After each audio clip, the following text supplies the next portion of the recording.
Tá bom, obrigado. Tenho Boa noite. certeza que vai ser uma noite bastante produtiva, né, para os que conseguiram chegar até aqui. E aproveitem o máximo possível. O Lúcio vai iniciar se apresentando, dizendo a área que ele atua lá no escritório de Jobim.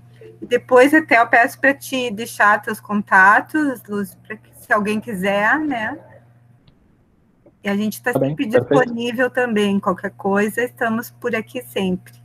Fica à vontade, uma boa noite. Joia, obrigado. Boa noite a todos, então. De primeira mão, então, me apresentar, né? Meu nome é Lúcio, eu sou advogado, sou economista, trabalho ali no escritório Jobim, advogados associados. Fui formado pela UFSM, fui formado pela Unifra e hoje estou fazendo pós-graduação no INSPER, na área de mercado financeiro e mercado corporativo. Digo isso mais para fins de conhecimento, de que é uma área que eu gosto, especificamente valuation, né? Embora aqui a gente vá trabalhar um tema mais amplo, que seja finanças. E a minha perspectiva é conversar, né? Deixar bastante à vontade para qualquer comentário, qualquer sugestão, qualquer complemento ao que eu estiver falando, né? E também, porventura, alguma dúvida que eu possa saber responder e trazer um pouquinho do que na parte prática de finanças a gente acaba olhando, seja para o mercado de inovação, seja para o mercado de capitais. Mas observando num primeiro momento o que de fato quer dizer finanças, né, o nosso olhar aqui de preocupação, é entender que, obviamente, existe a diferença de economia e finanças, né? Economia trabalhando muito mais um aspecto macro, trabalhando projeção, e as finanças tentando comunicar a economia e a contabilidade. Então, estando nesse meio termo, digamos assim, de toda a empresa e da nossa vida pessoal também, né? Por que não? A gente começa a perceber o que as finanças querem dizer para a nossa área, seja de inovação ou não, né? Principalmente voltado a empresas incubadas, voltadas a startups ou empresas de tecnologia. Existe um limite muito tênue entre o que é o que, né?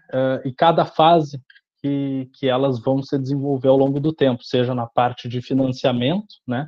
De grandiosidade, faturamento, regime tributário e tudo mais, mas existe uma compreensão muito perto do porquê que a gente olha para a seara de inovação com um olhar um pouco mais delicado, um pouco mais complexo. Embora por muitas vezes a gente ache que trabalhar valuation, né, trabalhar avaliação de empresas de inovação seja um pouco mais fácil por ausência de passado histórico, é justamente por essa ausência de passado histórico que a gente comete tempo a mais e acaba necessitando aprofundar um pouco mais para entender para onde essa empresa pode ir. Então, o que eu tinha pensado é trabalhar três grandes temas aqui, né? E aí, conforme a nossa conversa for evoluindo, a gente vai indo mais para um lado, indo mais para um outro, se aprofundando ou não. Então, o primeiro momento é entender o propósito empresarial, né? Tem empresas e empresas. 60% mais ou menos das empresas brasileiras são de cunho familiar, né? O nosso mercado ele é pouco desenvolvido, né? Começa em ter apenas uma bolsa de valores, terem poucas empresas cotadas em bolsa, até a nossa economia real, que a gente naturalmente tem problemas sucessórios e tudo mais. Bom, em relação a isso, o fato é que no mercado de tecnologia, isso é um pouco diferente. A nossa perspectiva no mercado de tecnologia é que poucas são as empresas familiares. E por quê? Porque, naturalmente, metade, se não mais delas, eu confesso que eu não tenho esse número preciso, mas iniciam por meio de amizades, por meio de coleguismo, digamos assim, em ambientes de conhecimento, seja universidade, sejam cursos, enfim. Nesse ponto, o propósito empresarial ele sugere que a gente pense uma empresa familiar, uma empresa que não é familiar, uma empresa onde os sócios realmente querem ganhar dinheiro trabalhando na empresa, tirando dali lucro, tirando dali receita, ou esses sócios vão, então, de fato, criar essa empresa, desenvolver com o objetivo de fusão, com o objetivo de venda, com N motivos, né, ou sofrerem um M&A, fusões e aquisições, ou o contrário, fazerem disso a forma de alavancagem financeira.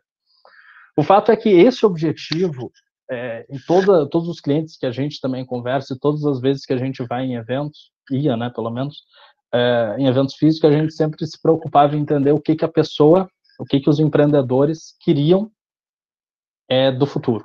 Se eles imaginavam, se eles tinham esse pensamento. Porque da mesma forma que a gente precisa compreender a empresa como um meio de alcance de renda, de rentabilidade, a gente precisa compreender que ela não é o fim em si mesmo. O fim em si mesmo é o proveito econômico dos seus acionistas. E aqui eu trabalho acionistas com perspectiva de sócios, enfim, participantes, contradiversos, qualquer um que vá receber lucros dessa empresa. Por quê? Porque é o mecanismo de entender que a empresa ela precisa ser sustentável, ela precisa gerar valor intrinsecamente e ela precisa distribuir. Se ela não distribuir, ela está cometendo matematicamente erros. O mais clássico deles é o ROIC, né, o retorno sobre o capital investido, naturalmente diminuir em relação ao custo de oportunidade do acionista. Custo esse, custo do capital dele. Qual é o dinheiro que ele deixaria de utilizar não recebendo dividendos da empresa? Mas por que esse cenário macro faz sentido para a gente observar? Porque quando a gente trabalha com a noção de que a gente quer construir uma empresa, seja para 1, 2, 3 anos, e dali, então, vender, a gente precisa traçar esse objetivo na nossa organização, no nosso financiamento, que são os outros dois temas que eu quero entrar. Nesse primeiro momento, então, se a empresa ela quer ser uma empresa duradoura, onde os sócios veem que ali, a partir dali, a empresa realmente está sendo consolidada, ela está crescendo naturalmente, sem necessitar de alavancagem financeira grande e tudo mais, sem entregar tanto equity, né, tanta participação societária para terceiros, a gente começa a perceber que o foco dela, a estratégia dela vai ter que ser diferente. Porque nesse entendimento, digamos assim, de empresas, de propósito empresarial, a gente tem a noção de que no Brasil e no mundo, existem 3 grandes mercados de acesso a crédito, né? Seja o mercado de crédito bancário, seja o mercado de capitais, e aí mercado de capitais entra não só a parte societária, investimento anjo, todas as linhas que seguem, tá, de aceleração e tudo mais, ou mesmo financiamento através de bolsa de valores, através de créditos emitidos pelas empresas.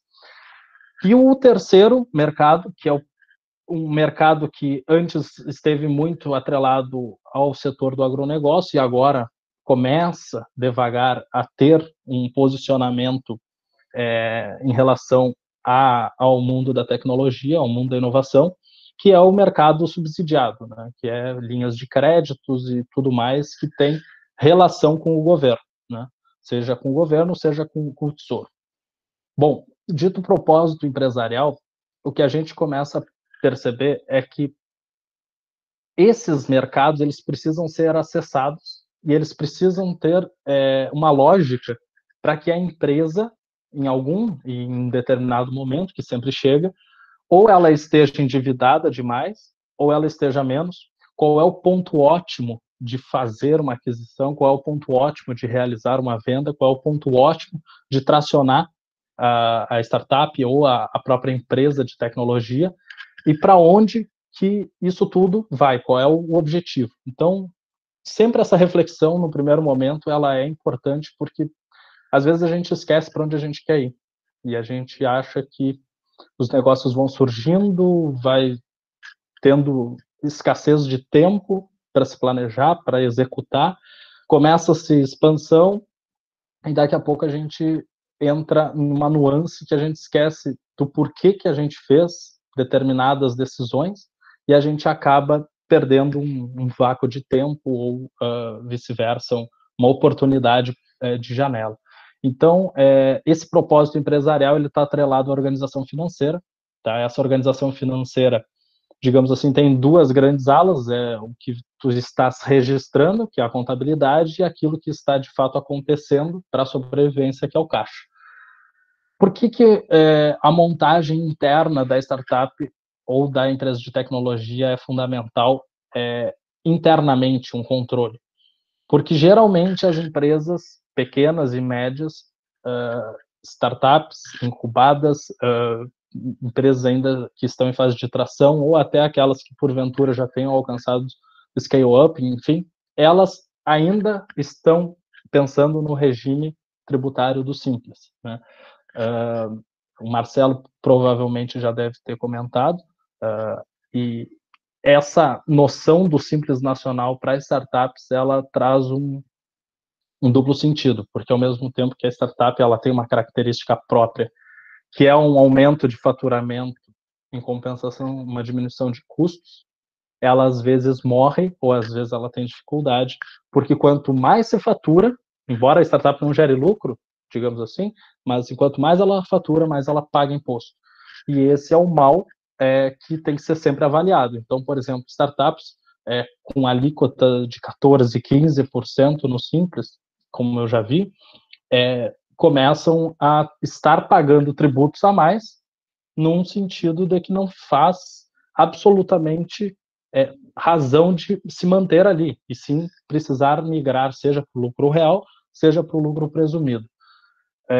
Enfim, não entrando nos regimes tributários, mas é só uma perspectiva do porquê que a característica de startup de empresa de tecnologia faz sentido quando a gente começa a refletir na organização da empresa.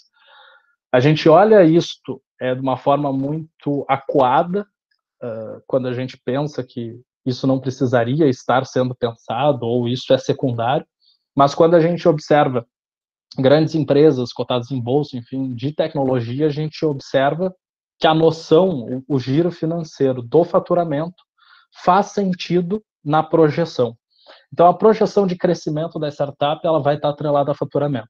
E daí, um primeiro mito que eu acho que a gente precisa discutir, e claro, se tiver alguém também que discorde, por favor, vamos entrar no assunto, mas, por exemplo, muitas avaliações de startups às vezes se dão, seja por caso de análise, seja por empresas ou por entidades de aceleração, enfim, que o índice EBITDA, por exemplo, que é muito utilizado no mercado financeiro, parta como pressuposto a qualquer análise. EBITDA, na verdade, são os lucros, né, antes de tributação, depreciação, amortização e taxas. O que isso quer dizer? É a capacidade de geração de caixa de uma empresa, certo? Só que, para startups, para empresas de tecnologia, o EBITDA quase não tem importância. Por quê?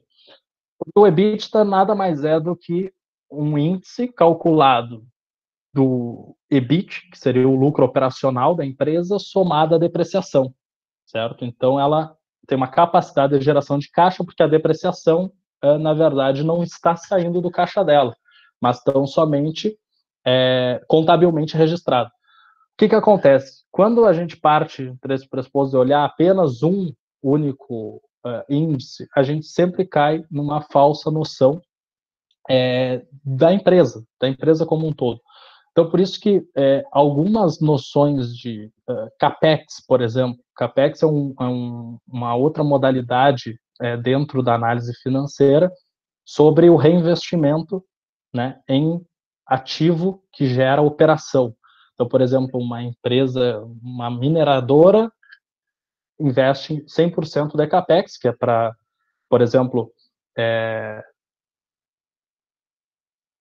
colocar todo o valor que ela deprecia, reinvestir na própria empresa. Em startups isso é comum, todas as empresas estão reiteradamente reinvestindo. Então, é um outro ponto que às vezes a gente vai olhar na análise financeira de uma empresa de tecnologia e a gente naturalmente tem que saber que isso vai acontecer e não pode ser o único pressuposto para a gente visualizar. porque esses todos, índices, modalidades, todos eles vão estar atrelados à noção da organização empresarial. Essa organização, da mesma forma que necessidade de capital de giro, que a gente chama como NCG, é um outro ponto onde a gente sabe que toda startup precisa de capital de giro, né? A não ser quando ela faz uma rodada de investimento. Então, nesse sentido, esses 3 pontos, eles acabam sendo, digamos assim, rotina quando a gente observa uma startup. Para o nosso negócio, para o negócio de vocês, o que isso faz sentido? Faz sentido ter muito claro e descrito quais os valores, quais as margens e percentuais que foram aplicados em cada um desses pontos. Para quê? Para que lá na frente, quando realmente seja necessário um financiamento, ou seja necessário, de algum modo, prover recursos à startup, à empresa de tecnologia, esse histórico combine com a expectativa dos investidores que entrarão, ou do banco que vai emprestar, e tudo mais.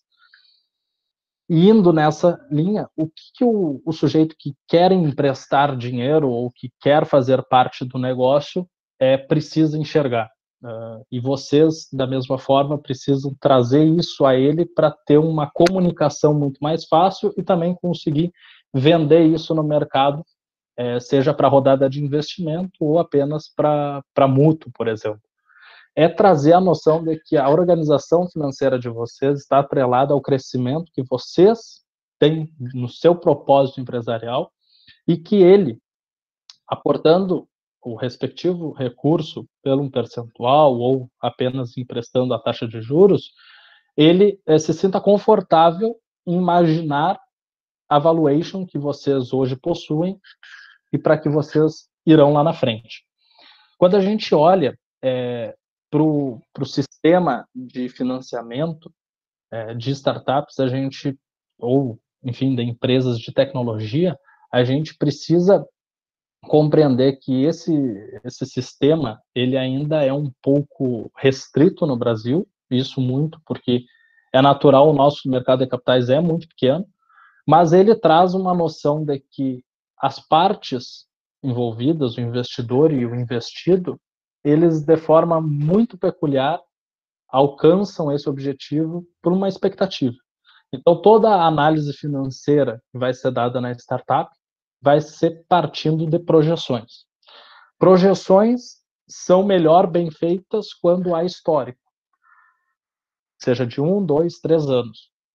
Crescimento, e aí a gente alcança faturamento ou mesmo crescimento através de perpetuidade. Perpetuidade é uma outra noção financeira que a gente chama para projetar um ciclo que vai continuar para sempre, pouco utilizado para o caso do mercado de tecnologia, mas seria o exemplo, por exemplo, da Ambev. A Ambev é uma empresa tradicional que tem noção de quanto vai crescer, geralmente ela cresce conforme a economia mundial, 3% ao ano, então essa perpetuidade está intrínseca no valor da ação. Então, natural, quando a gente sabe que a ação vai subir ou vai descer, vai estar muito mais atrelada a dividendos, expectativas de balanço, do que propriamente a economia mundial, porque vai crescer ou vai diminuir, mas pouco vai interessar no curto prazo para essa empresa.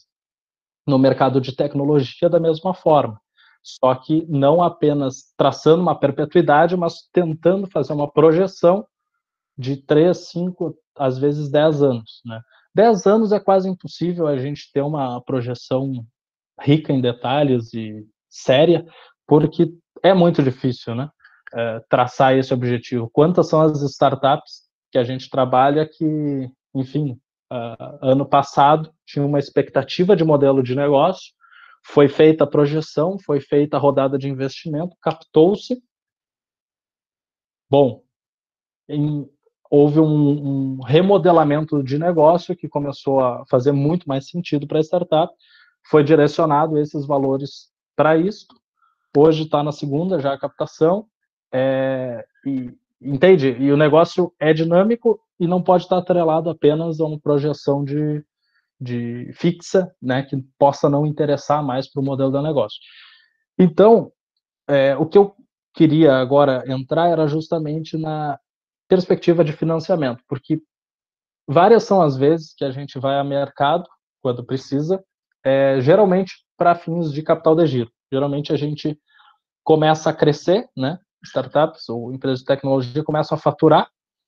Como há um delay entre PMP e PMR, prazo médio de recebimento, prazo médio de pagamento, ou por clientes maiores, quando o serviço, por exemplo, é um software, é modelo SaaS, ou é uma prerrogativa de B2B, quando precisa de volume financeiro para te encaixar um cliente ou encaixar um determinado produto no mercado, naturalmente tu vai precisar de caixa. Esse caixa geralmente vem do investimento tradicional do mercado de inovação. E aí seriam eles, né, desde o investimento anjo, né, que é o mais conhecido de todos, onde existem já várias leis de incentivos no Brasil, mas caminham a passos muito devagar. Há também daí depois aceleração, vocês conhecem bem a incubadora, tem uma perspectiva também de tração por meio de crowdfunding, às vezes por smart capital atrelado ao negócio de vocês, porque dinheiro por dinheiro, às vezes pode startups nossas que estavam às vezes prontas para captar valores em rodadas tradicionais, que são com anjos, a gente chegou a um determinado momento que percebeu que não fazia mais sentido para eles fazer isso, porque eles estariam entregando equity, né, capital social, a terceiros que, embora tenham smart capital, tenham uma noção do empreendimento, do modelo de negócio, comercialmente ajudariam muito, mas fez mais sentido pegar dinheiro em banco, porque o dinheiro em si ele tem um custo, né? E o custo mais caro do dinheiro é quando tu entrega a participação societária da tua empresa. Embora no ambiente de inovação isso seja comum, no ambiente de empresas tradicionais, grandes, geralmente evita-se abrir capital, né, ou só se abre em razão da curva ótima de endividamento, porque tu está abrindo mão do teu negócio, né? E aí abrir mão do teu negócio pode ser positivo para atrair capital e, enfim, inteligência, mas também por tu ter transparência, tu ter comunidade, tu ter ideia de comitê de gestão, isso também acaba sendo, digamos assim, valorado na estratégia da startup. Entrando no como que as startups se financiam, a gente sempre imagina que há um motivo por detrás disso e o que se fazer com esse dinheiro. Quando a gente olha a primeira captação, ou a segunda, a terceira captação, até a terceira captação, é normal que os valores arrecadados estejam atrelados a uma valuation, né, que geralmente não é construída, até porque não se tem necessidade de se gastar com uma análise de valuation, não tem necessidade de pontuar, porque já tem gente interessada em investir, e precisa ser rápido. Então, geralmente a valuation na primeira, na segunda rodada, ela é muito arbitrada da própria startup, dos próprios sócios. Isso não deixa de estar errado, porque é um modelo de negócio onde tu imagina o quanto vale a tua empresa. E pronto. Claro que, na medida que o amadurecimento vai vindo, natural que valores maiores para arrecadação estejam balizados no que o mercado entende que vale a tua empresa. Então, nesse ponto em específico, a avaliação de empresas ela vai ter diversas metodologias, enfim, mas o que eu queria chamar a atenção aqui, por esse curto espaço de tempo, é que existem inúmeros métodos, né, mas dentre eles valor patrimonial, que é mais contábil, né, valor de liquidação, quando a gente trata com falência, com recuperação judicial, ou mesmo parcial liquidação societária, esse tipo de coisa. Ou existem avaliações relativas atreladas a opções reais, direitos contingentes, múltiplos, né, avaliação relativa que se dá muito no mercado financeiro, quando a gente começa a olhar valor patrimonial por ação, qual é o valor bruto relacionado à receita líquida, esse tipo de coisa, que aí é num mercado onde a informação é livre e tu consegue avaliar com os players do próprio setor, ou então tu faz digamos assim, a valuation mais, digamos, séria, né, que existe, que está atrelado ao fluxo de caixa descontado, que a maioria de vocês já deve ter escutado falar, free cash flow to firm, né, o fluxo de caixa para a firma, é isso que, na verdade, é o valor da empresa, e nesse sentido, a gente prepara a noção do que vale a empresa a partir daquilo que sobra em cada fluxo financeiro, seja mensal, seja trimestral, seja anual. Obviamente, as startups ou empresas pequenas de tecnologia, elas fazem apenas aquele balanço e aquela DRE anual para fins contábeis, né? Mas para fins da operação em si, faz sentido todo mês vocês criarem uma perspectiva de DRE, né, de resultado, para que a gente possa avaliar o crescimento ou decréscimo da empresa e ver por onde que dá para subir, né?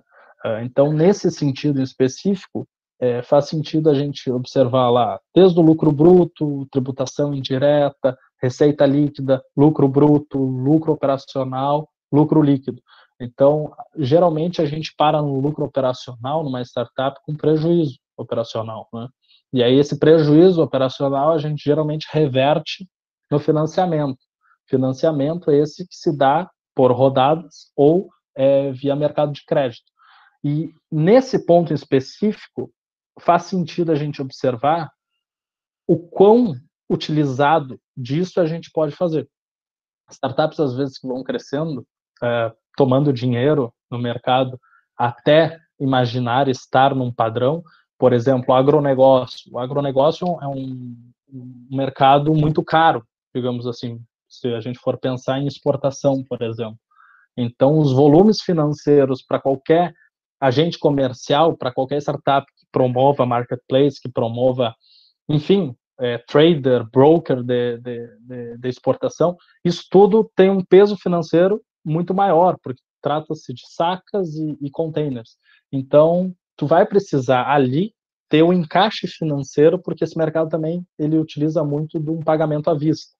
Em compensação, quando a gente tem receita, digamos assim, todo mês de assinatura, um serviço de SaaS, por exemplo, a gente percebe que, embora não tenha nenhum imobilizado, a gente tem sim um intangível, que seria o software, né?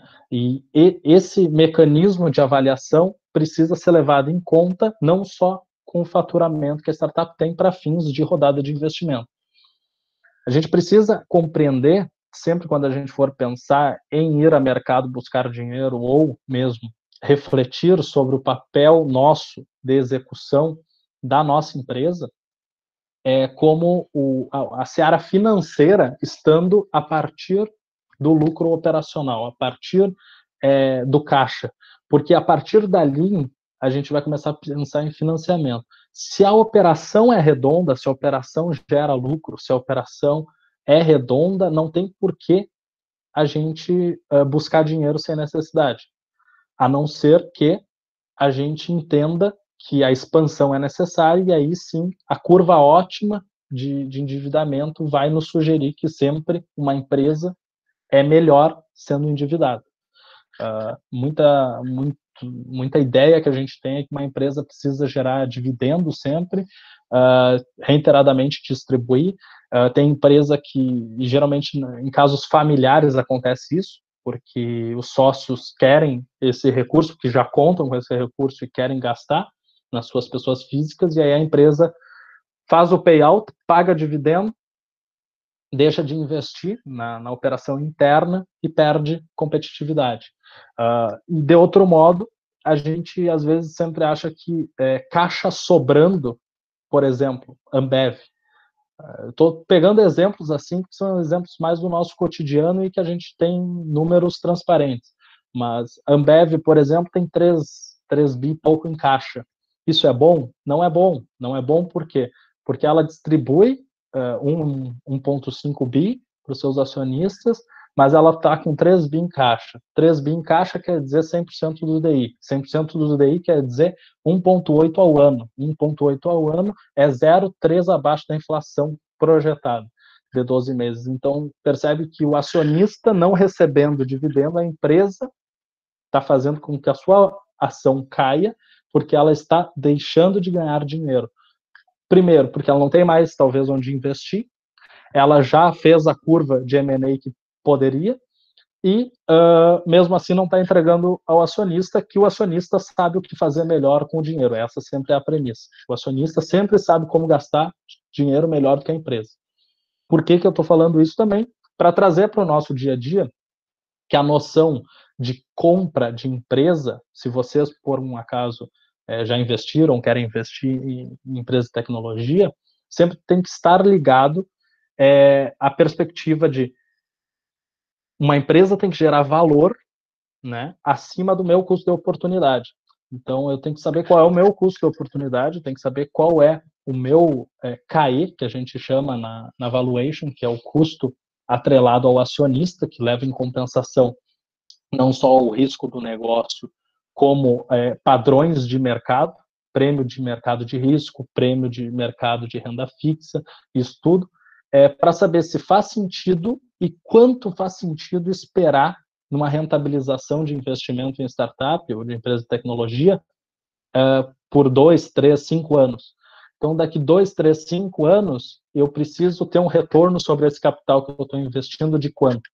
A gente, naturalmente, pode fazer todos esses cálculos e pensar de forma, digamos assim, sem as emoções do modelo de negócio, como a gente pode também não pensar nisso e pensar só quando a empresa estiver grande. Né?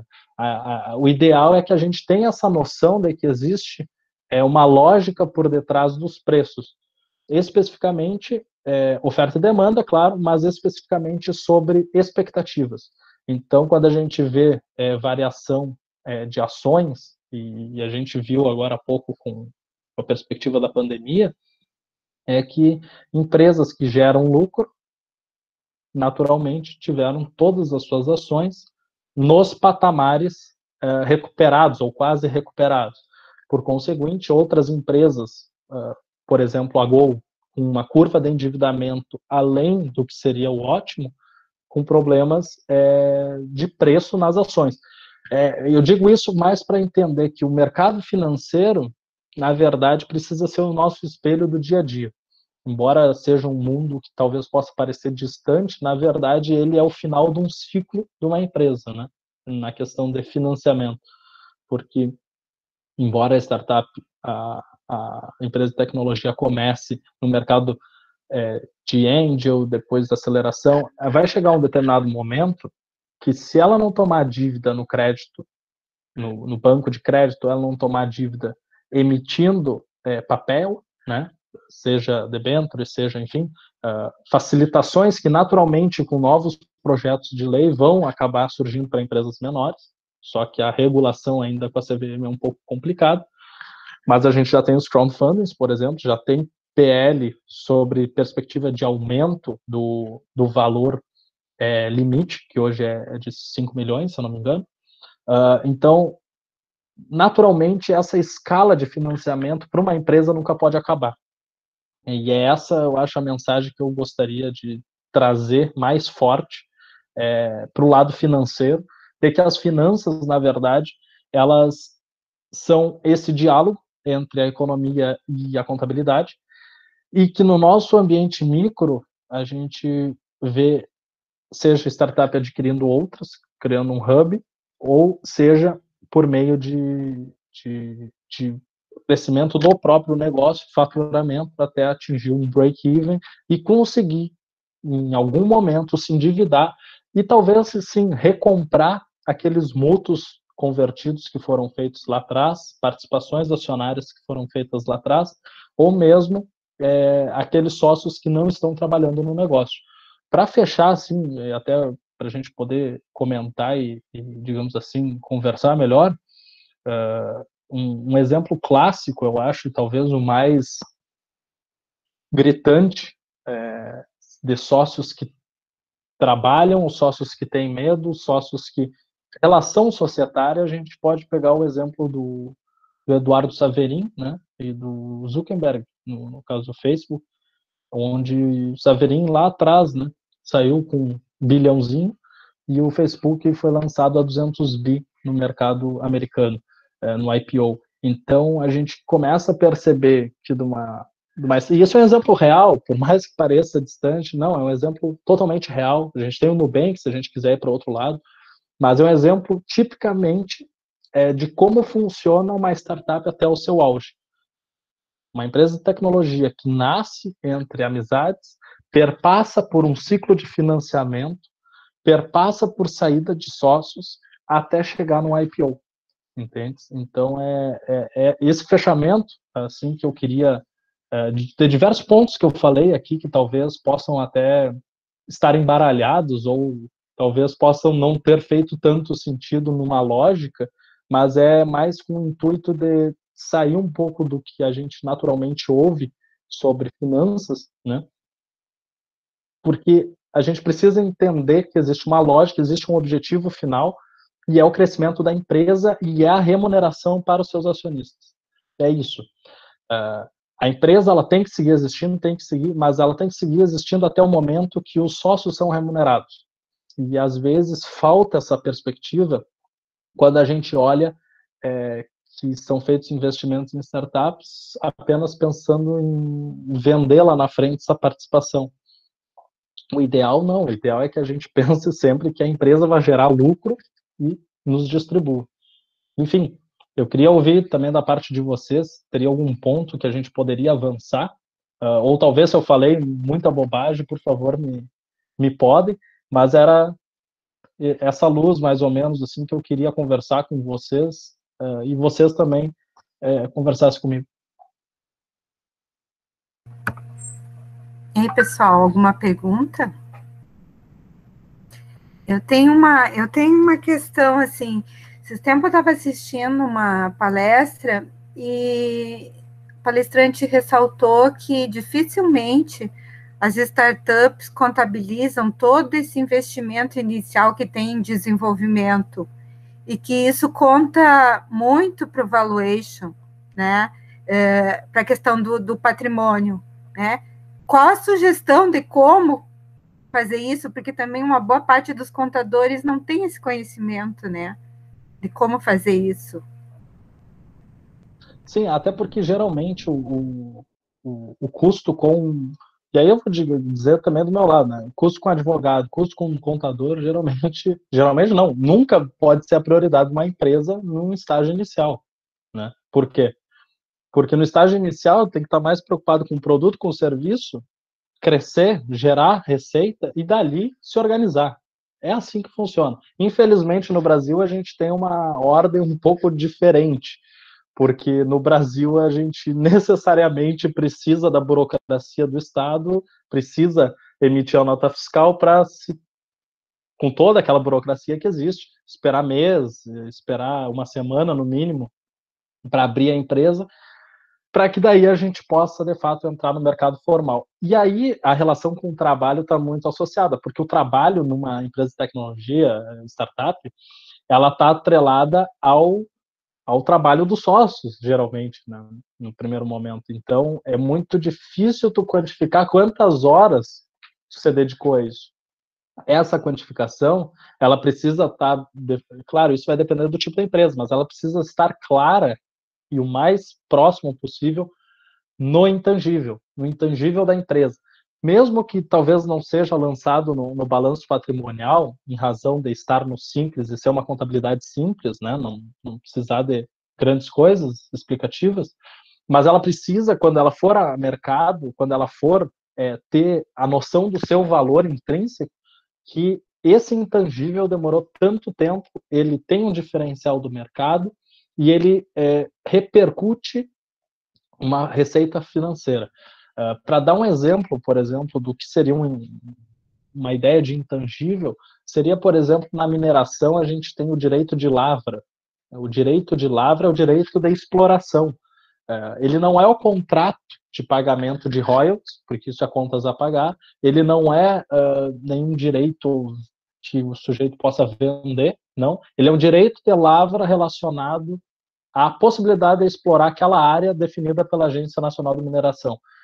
Então, esse direito, da mesma forma que em startups, esse software, esse produto, hardware, por exemplo, se tiver diferencial, esse cunho de serviço, ele tem que estar valorado na empresa, até para saber, né, quanto tempo chegou-se até aí, se isso de fato é diferente do mercado ou se faz mais sentido mudar o modelo do negócio. Ok, sim, e que quanto isso vale, né, para te estar querendo pedir tanto pela empresa, que isso aí tem todo esse valor que muitas vezes até tem alguma outra coisa por detrás, né, que tem que ser incorporado. Não, perfeito. Até para fins só de ilustração, a gente geralmente pega, para saber o valor da empresa, a gente vai pegar a variação de caixa, vai pegar a tributação, vai pegar o lucro operacional. Essas três coisas vão formar o FCFF, que a gente chama na valuation de fluxo de caixa descontado, que é esse free cash flow to firm. Esse valor, na verdade, somado ao longo dos anos, somado à projeção dos próximos anos e somado a uma perpetuidade, vai nos dar o valor da empresa. A gente divide pelo valor das ações, vai achar o preço da ação. Só que isso é o primeiro momento, porque se tu vais, dependendo da negociação, tu vai precisar saber qual é o valor pro acionista, entende? E o valor pro acionista, ele tem que descontar estratégias de M&A, tem que descontar dívidas, tem que descontar payout, tem que descontar uma série de requisitos até chegar no valor pro acionista, que geralmente não é o mesmo valor da empresa, e dali dividir de novo as ações para entender qual é o preço da ação, digamos assim, comercializável. Por isso que fundos de investimento, casos de análises, projetam valuations, determinados tetos de preço de ações, determinado ingresso para esperar o upside, porque tudo está atrelado à expectativa. E aí a expectativa é de geração de caixa. O que vai ficar com o acionista, o que não vai, o que vai ficar na empresa, como que a empresa vai utilizar esse recurso. Enfim, uma série de detalhes que vai nos dar o valor, né? Certo, pessoal? Renan? Eu tenho uma dúvida. Na verdade, é mais uma coisa que acontece rotineiramente no mundo das startups. Primeiro, obrigado, Lúcio, pela sua exposição, foi bem bacana. Tu tem falado bastante aí do evaluation, só que as coisas que tu diz, evaluation de empresas tradicionais, né? E startup é um negócio bem louco, né? Então, cada um coloca a valuation que quer e vamos para o pau outra hora, vamos negociar, ver o que é. Nesse sentido, existe pelo menos um norte para onde se deve seguir? Porque eu acredito que a maioria dos valuations que eu tenho visto, do que eu tenho ouvido, tenho conversado, é sempre de uma expectativa, e expectativa não é mensurável, né? Então, isso é complicado. Tu tens algo a compartilhar nesse sentido conosco? Perfeito, Renan. Não, assim, da mesma forma que tu está dizendo, e até comentei, né? Geralmente é arbitrado o valor pelos próprios acionistas da startup, né? Da empresa de tecnologia. O que acontece? Valuation, e isso recorrentemente tu vê gente falando em EBITDA, vê gente falando nessa lógica que também eu falei, mas para a startup o que serve é faturamento, tá? Crescimento da empresa, comparativo de mercado dentro do possível, né? E análise do mercado de concorrência perfeita, do que ele pode trazer para a startup. Quem é o mercado de concorrência perfeita? É o mercado americano, certo? Então, tu precisa pegar de lá as referências, trazer a valores de Brasil, né? Não digo câmbio, digo valores de risco, valor de prêmio de mercado, esse tipo de coisa, para te entender se o crescimento que tu está projetando de faturamento que é, sim, o principal norte para uma startup ser avaliado, porque não tem outro. Tu não tem máquinas e equipamentos para depreciar e saber o EBITDA, tu não tem móveis e utensílios para saber valor de venda imobilizado e saber VPA, valor sobre patrimônio líquido. Tu não tem, geralmente tu não tem lucro, né? Então, tu não tem nem lucro operacional, às vezes tu tem lucro bruto ali, e aí depois tu vai descontar despesas gerais administrativas, CSP, se é serviço, CMV, se é produto, e a partir daí tu vai ter um endividamento ali, às vezes é 6 meses, um ano, para dali tu realmente pegar o scale-up e subir. Mas o scale-up totalmente vai estar atrelado ao faturamento. Então, por isso que lá no início também eu comentei de regime tributário, porque geralmente o enforcamento da startup se dá pelo regime tributário, porque fica se mantendo no simples, não muda, e aí não consegue também crescer. Tem benefício de dívida, por exemplo, no lucro real, entende? Então, às vezes, por que eu falei 14% alíquota do simples? Porque quando, por exemplo, tu atingir esses 14% cumulativo, né, faz sentido tu virar para o lucro real. Lucro real é o regime tributário das empresas do Brasil, as maiores, né? A partir de 70 milhões são obrigadas a ir para esse regime, mas não tem o mínimo de faturamento. Então, às vezes, faz sentido tu migrar para o real, pagar, por exemplo, 9,25 de PIS e COFINS, e depois tu não pagar mais tributo lá embaixo, porque tu não está tendo lucro.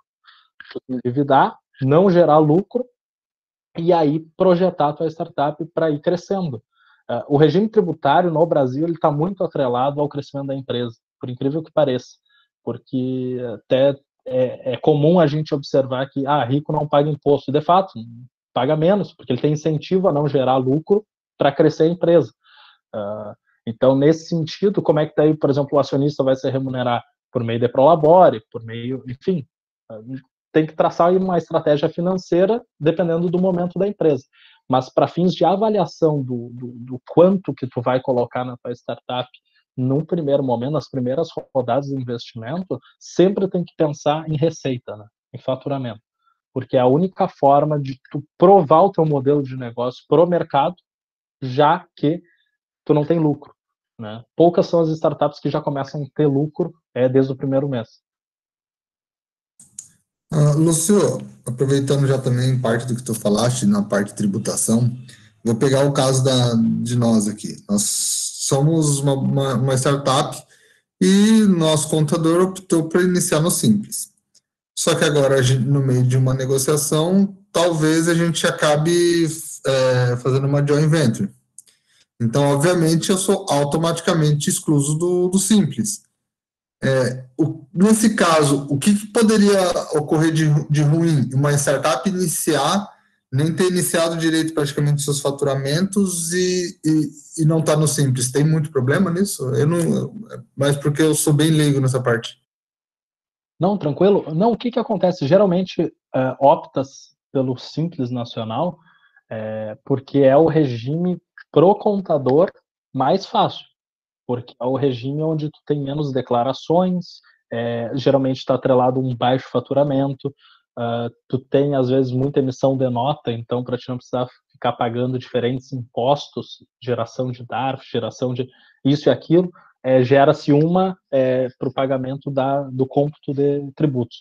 No caso de vocês, por exemplo, que estão construindo uma joint venture, por exemplo, tem essa limitação, né, do Simples, de empresas do Simples não terem participações societárias, e aí já é uma regra jurídica que evita esse tipo de coisa justamente para que o negócio se amadureça.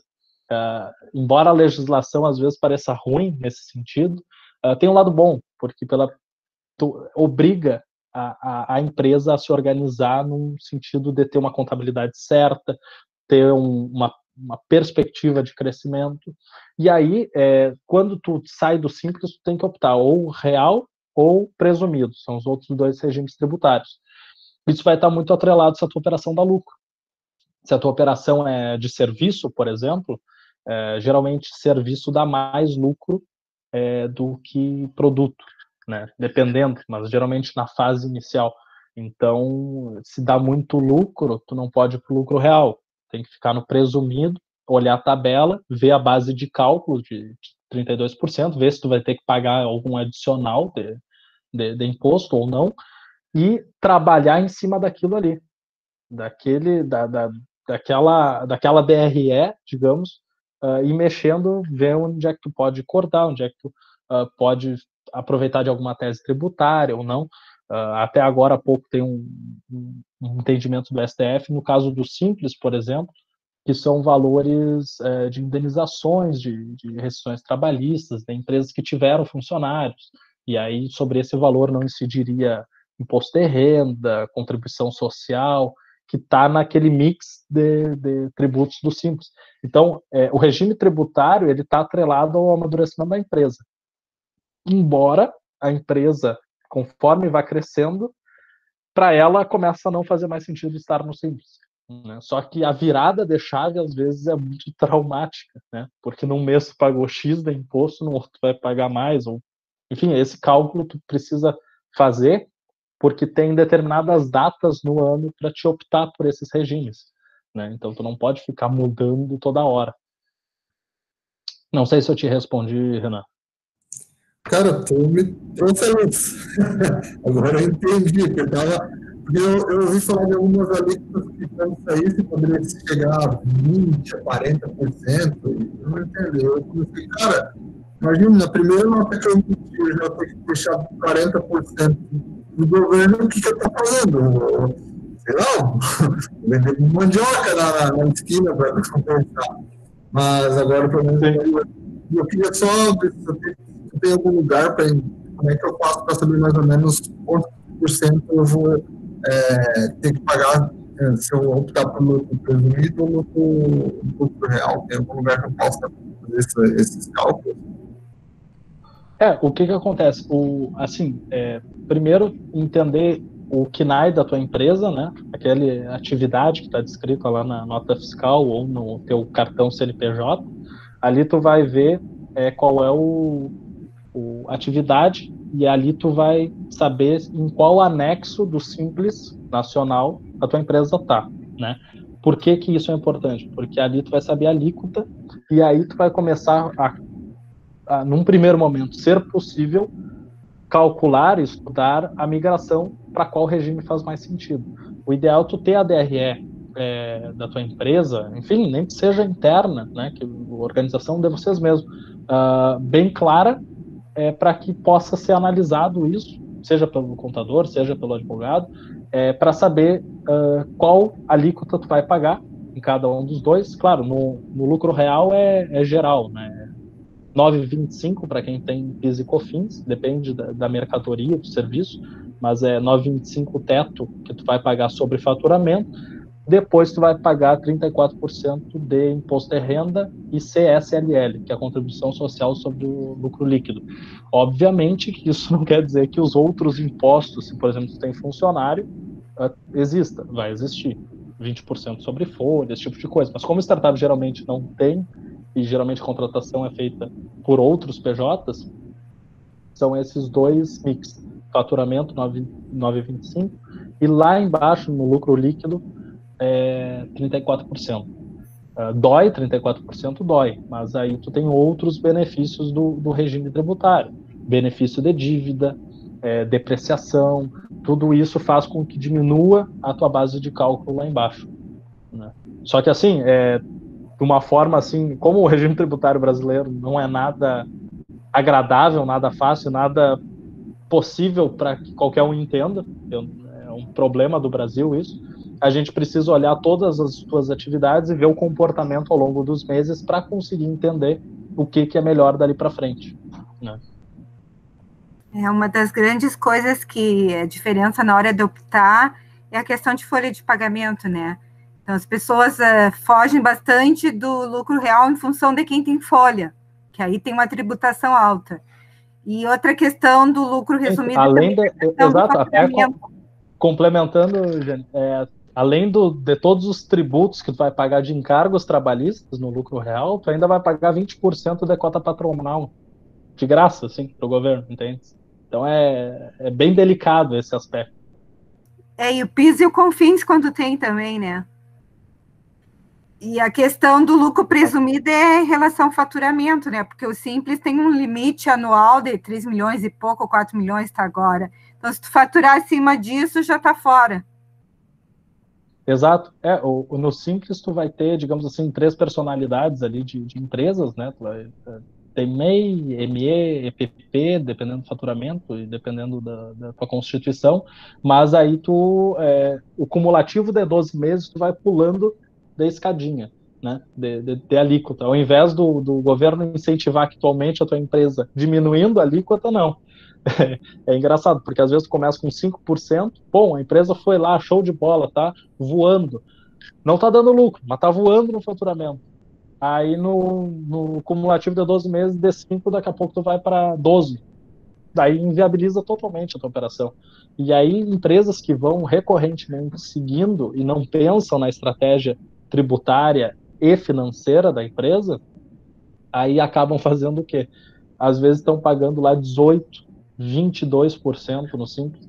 Então, aí ou geram muito lucro, né? Tem essa explicação, mas a maioria que a gente olha não é justamente por não pensar nisso. Vai pagando imposto, imposto, imposto, cresce, cresce, cresce, mas poderia ter crescido mais se tivesse ser planejado e, é claro, migrado, né, de regime.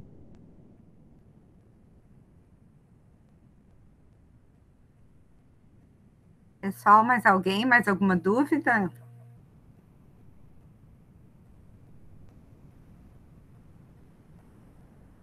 O pessoal está quietinho, Lúcio, viu?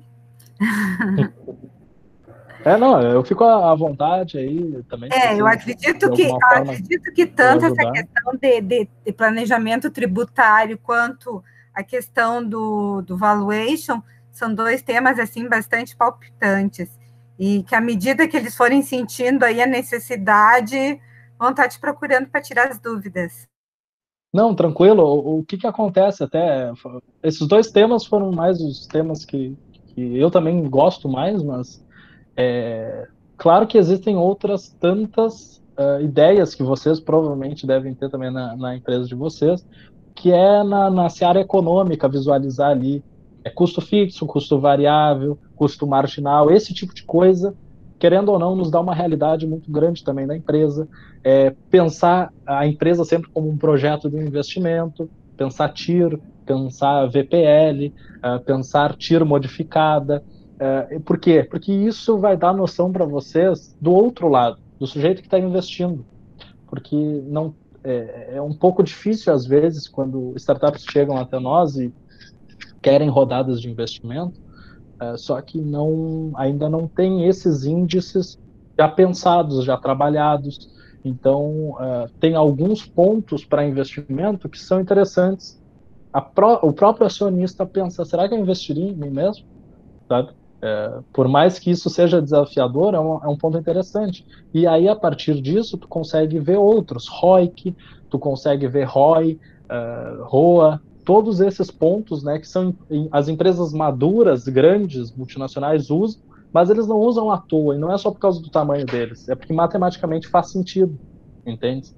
Da mesma forma que faz sentido, como eu disse, uma empresa boa é uma empresa com dívida. Então, esse tipo de coisa acaba na conversa de investimento, na conversa de amadurecimento de negócio, em eventos, em comercial, melhor apresentável, né? Bem, pessoal, bom, vou te agradecer, Lúcio, imensamente, em nome da GTEC, né, dizer que foi muito valiosa as suas contribuições. Esperamos contar com vocês numa próxima, com certeza temos o caminho, que a gente Claro, também está à disposição. Não, e também o dia que alguém quiser trocar uma ideia, marcar de tomar um café, uma cerveja também, pode ser. Por que não, né? Mas, enfim, é mais para a gente trocar uma ideia e fazer com que o ambiente de inovação de Santa Maria cada vez mais cresça, né? Claro, claro. Com certeza, em alguns anos, nós vamos estar com uma cara bem diferente, né? Obrigada pelas contribuições de vocês, agradece imensamente os teus colegas que também participaram já com a gente, E uma boa noite a todos, então. Obrigada, Pode viu? deixar. Eu que agradeço pelo convite, em nome do escritório também, uma satisfação, né, poder contar junto com a incubadora, enfim, toda a UFSM. Muito obrigada. Valeu, obrigado, boa noite, tchau, tchau. Joia, obrigado. Boa noite, tchau. Tchau, tchau. Tchau, pessoal. Tchau.